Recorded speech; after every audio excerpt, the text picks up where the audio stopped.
400 years ago this August, the first enslaved Africans arrived in Virginia.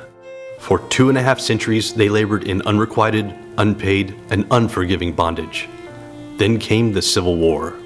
With the Emancipation Proclamation in 1862, President Abraham Lincoln freed the slaves in Confederate states rebelling against the Union.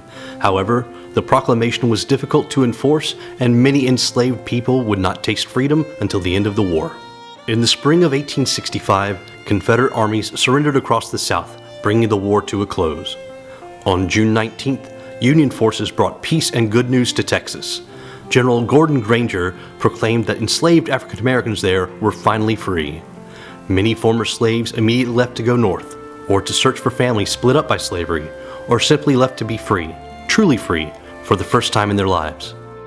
And so, June 19th became Juneteenth, a day that would be marked with ever more celebration in the years following the Civil War, capturing the jubilation of the end of slavery.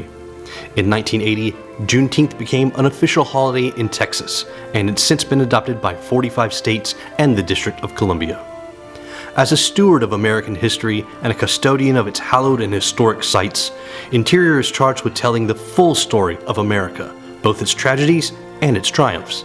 From the colony where slavery first touched our shores, to the hall where all men were first declared equal. From the houses and hideaways that gave refuge to runaway slaves, to the battlefields of our bloodiest conflict. We are the monuments and memorials to those who helped a nation bind its wounds and seek the better angels of its nature. On Juneteenth, we remember one chapter in the American story, but the story isn't over. It goes on today and forever.